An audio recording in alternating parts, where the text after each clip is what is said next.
As the UEFA Champions League heads into its inaugural league phase conclusion, the tension is palpable. With the final matchday scheduled for January 29, 2025, all eyes will be on the 36 participating teams vying for advancement to the knockout rounds.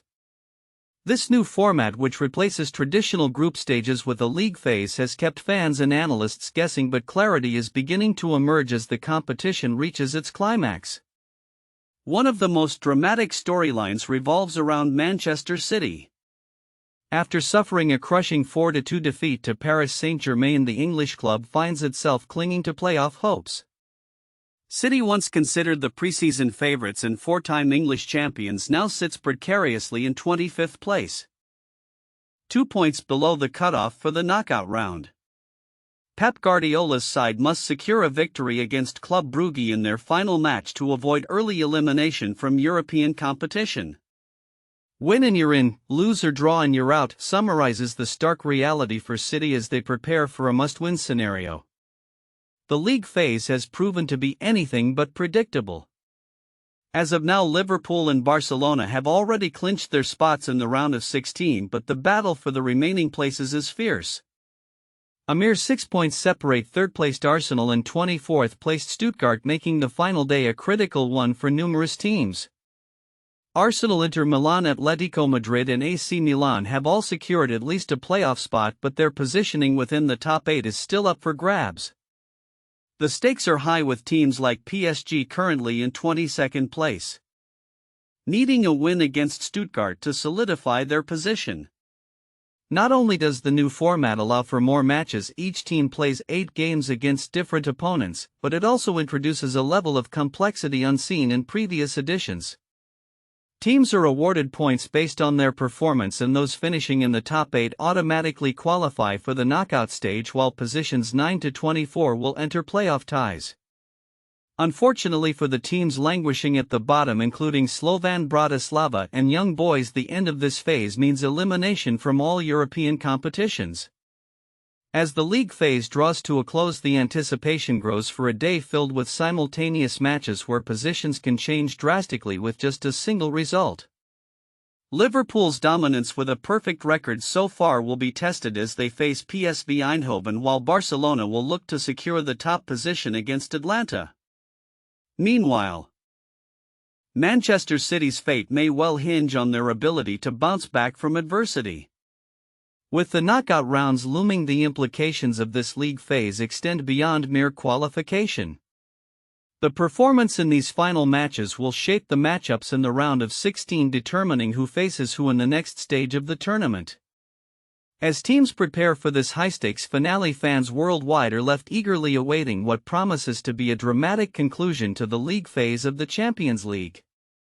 The landscape of European football is shifting, and the results on January 29 will echo throughout the remainder of the season, setting the stage for thrilling encounters in the knockout rounds ahead. As the January 2025 transfer window heats up, Premier League clubs are already making significant moves to bolster their squads ahead of the second half of the season.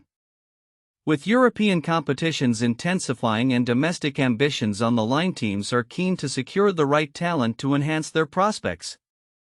The transfer market is a strategic battleground where every deal could prove pivotal in the race for silverware. Among the notable movements, Arsenal has offloaded Josh Robinson to Wigan Athletic, while Marquinhos heads out on loan to Cruzeiro, indicating a shift in their squad dynamics. Aston Villa has made headlines with the signing of Daniel Malin from Borussia Dortmund, alongside recalls of Louis Berry from Stockport and Andres Garcia from Levante, aiming to inject fresh energy into their campaign. Conversely, they have seen Lewis Dobbin and Jadon Philogene depart on loan, highlighting a mix of consolidation and ambition. Bournemouth has also been active, bringing in several new faces, including Mattia Boni from DC United and Julio Soler from Lanús, as they look to improve their standing. Meanwhile, Brentford is focusing on loan recalls, with Ellery Balcom returning from Streetmiren. Brighton and Hove Albion has signed Diego Gomez from Inter Miami, further diversifying their attacking options, although they have also seen some key players such as Jakub Motor leave for Feyenoord. Chelsea's transfer activity includes recalling goalkeeper Gaga Slonina from Barnsley and Trevoh Chalobah from Crystal Palace, indicating a need for depth as they navigate their challenging schedule. Their outgoing transfers, notably Kai Crampton to Bournemouth, reflect a strategic approach to manage their squad's balance. Liverpool, meanwhile, continues to assert dominance both in domestic and European competitions. Their recent victory over Lille in the Champions League has not only secured their place in the knockout stages but also bolstered their confidence as they chase both Premier League and Champions League glory. Manager Arne Slot's ability to rotate players effectively has allowed him to maintain high performance levels across competitions. With Mohamed Salah in exceptional form, boasting 22 goals and 17 assists this season, the team's championship aspirations look increasingly viable. However, not all news from the Premier League is focused on transfers or positive performances. Brentford striker Yoane Wissa is facing the aftermath of a traumatic incident from his past. He was the victim of an acid attack during an attempted kidnapping of his daughter, an event that has understandably left lingering effects.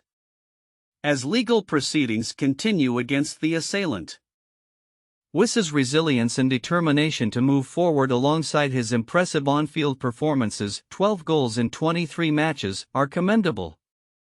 His story serves as a stark reminder of the personal challenges athletes may face outside their professional lives.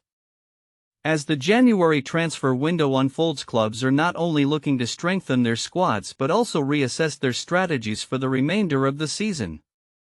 The impact of these transfers will be felt in the Premier League, where every point counts and the battle for European qualification and survival intensifies. The coming weeks will undoubtedly reveal how these new additions affect the dynamics of the league and which clubs can capitalize on their winter acquisitions to achieve their season goals. With the competition heating up, fans and analysts alike will be watching closely to see how these changes play out on the pitch in the world of soccer. Few leagues evoke nostalgia like Italy's Serie A, particularly as a new generation of talent emerges carrying the legacies of their illustrious fathers.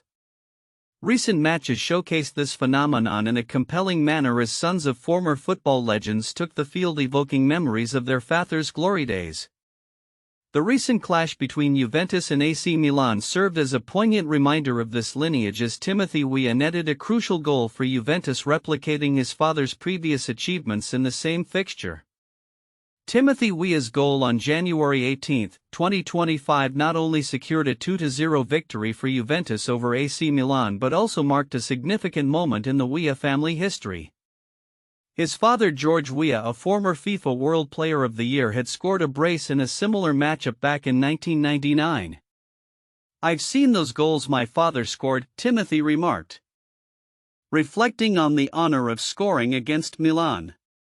This moment exemplifies the cyclical nature of sports, where new talents emerge from the shadows of their predecessors, seeking to carve out their own identities while honoring their family's legacy. The match also highlighted other notable names from Serie A's rich heritage. Khephren Thuram, son of the legendary Lilian Thuram, assisted both goals in the victory for Juventus. Similarly, Daniel Maldini, following in the footsteps of his father Paolo and grandfather Cesare, scored the opener for AC Monza in their match against Bologna just hours before Weah's celebration. These performances are not isolated. They are part of a larger trend in Serie A, where the sons of football icons are making significant impacts on the pitch. The list of these emerging stars is extensive. Marcus Thuram, Khephren's older brother, has established himself as one of the top players for Inter Milan, contributing significantly to their title defense campaign with 13 goals in just 21 matches. Giovanni Simeone, son of Diego Simeone, has also made waves at Napoli, aiming for his second Serie A title despite limited playing time this season. Furthermore, Filip Stankovic, the goalkeeper for Venezia and son of Dejan Stankovic, has been instrumental in keeping his team competitive in the league. Adding to this legacy, Francisco Conceição, the son of former player Sergio Conceição, is making his mark at Juventus, while Kevin Martins, son of Obafemi Martins, is gaining attention at Monza. The presence of these young talents not only enriches the league but also fosters a sense of continuity and tradition within Italian football. As Serie A continues to evolve, the potential for future generations of footballers to emerge is promising. With legends like Zlatan Ibrahimovic, Fabio Cannavaro, and Alessandro Del Piero having children who are beginning their own football journeys, the league is poised for an exciting era ahead.